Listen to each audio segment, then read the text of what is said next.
No. Extend behind a bit, you take but I'm capturing this white man, not you. I'm capturing this white man, you can see. Okay, extend behind, then you take. Here people are taking their bodies.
Ku Lwokubiri nasaba ab'amawulire baweebwe eddembe okutusakira ebyokulonda nga bwe bitambula ate babitutuuseeko.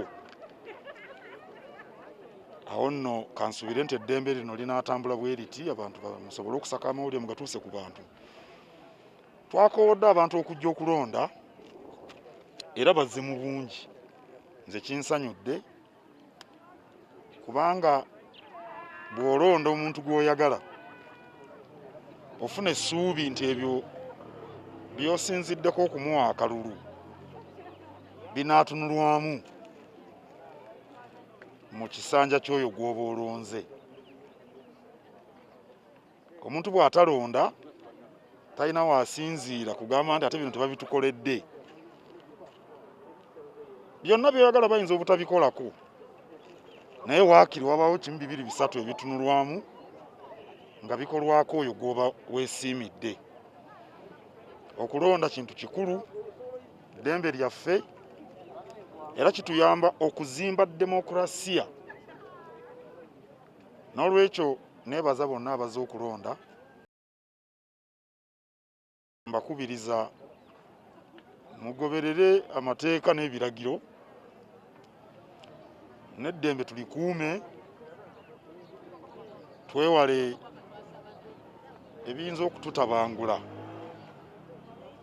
Era nasabye n'ab'ebyokwerinda nga bakola emirimu gyabwe gye bateekeddwa okukola, kubanga mu kulonda walina okuba okukwasa amateeka n'ebiragiro. N'abasabye bakozese bukugu, wabaawo atagondedde mateeka bamukwase bukugu, so si bukambwe.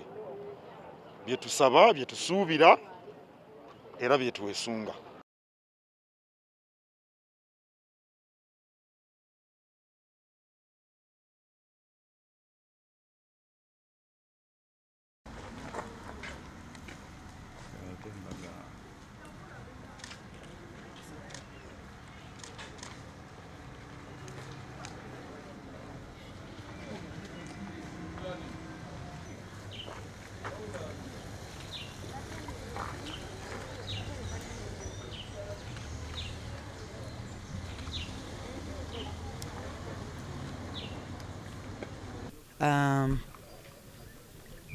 nkalaba nga wakiri tewali bamagye na mundu kutiisatiisa bantu.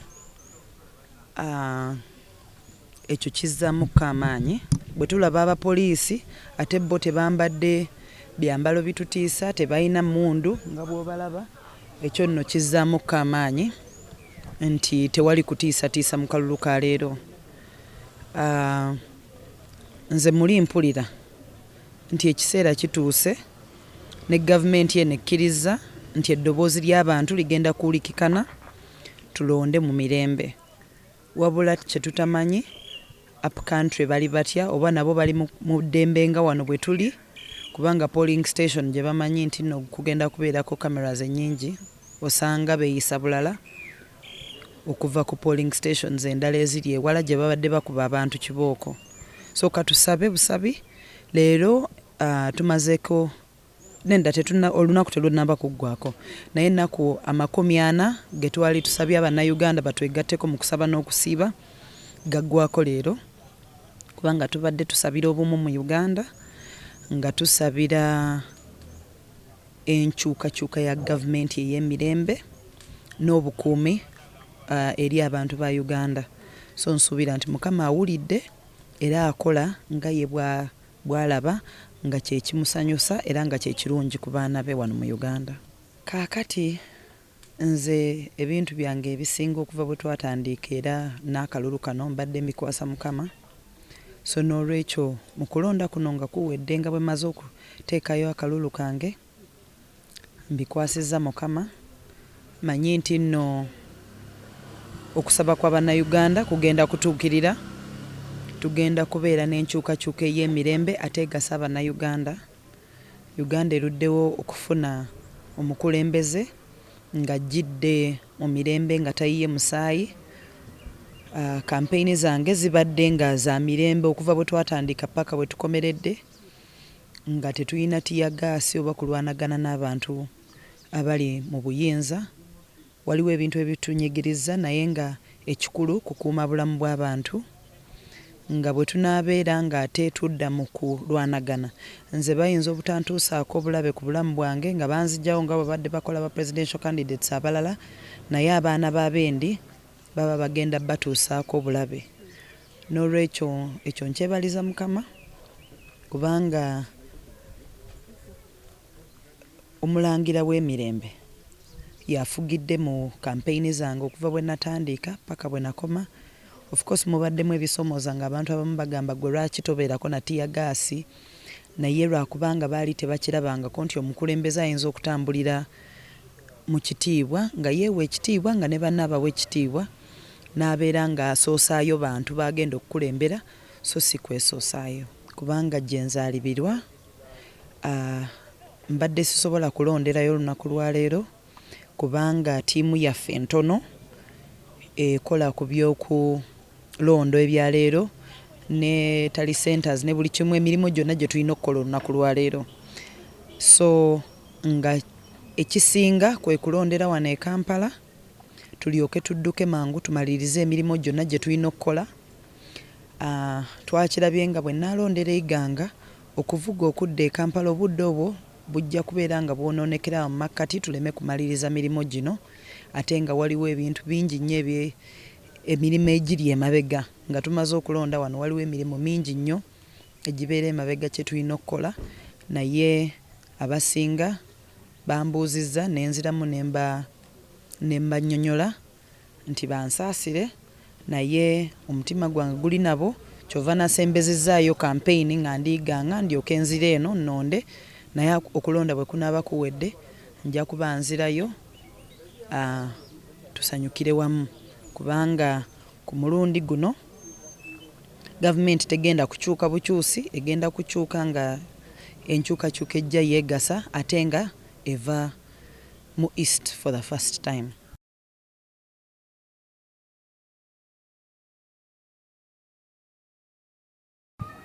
Bannayuganda tumaze okulonda era abantu bakedde okulonda, tukkiriza nti okulonda kugenda bulungi, naye nina kyenjagala okwogerako. Ngenda kwogera mu ttuluba lya mirundi ebiri. kubanga ni musajja wa Katonda. Ng'omusajja wa Katonda njagala okwogera ebigambo bino that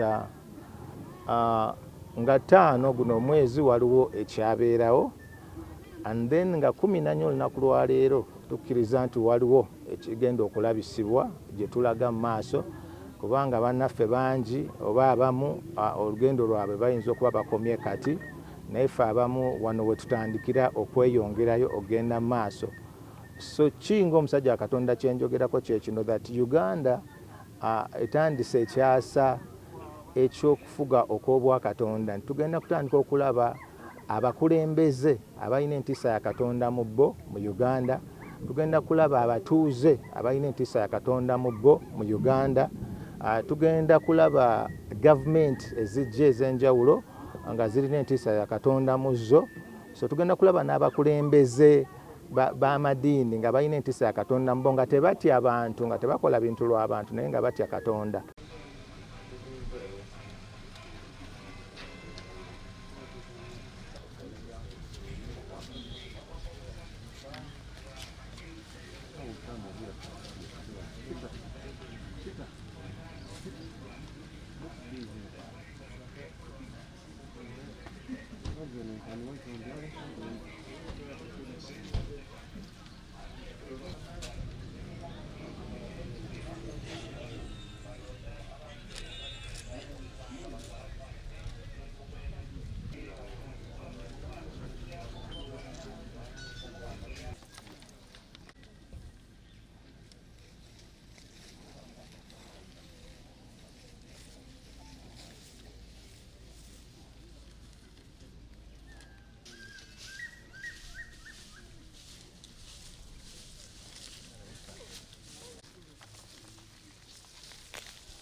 Eky'amadi kirina okujja mu maiso. Amadi gatali kutumala, abantu baweze, ebyalo biweze,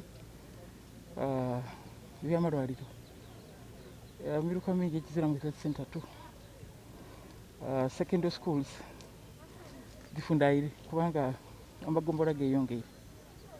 So maadi byabulamu, ebyokusoma, infrastructure, then ebyenfuna, the personal income of the electorate biyinja okubaako.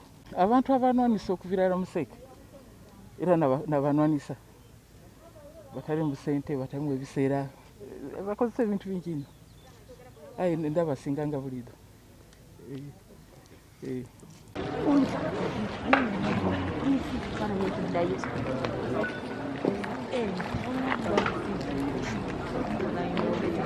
Era bwe kiri.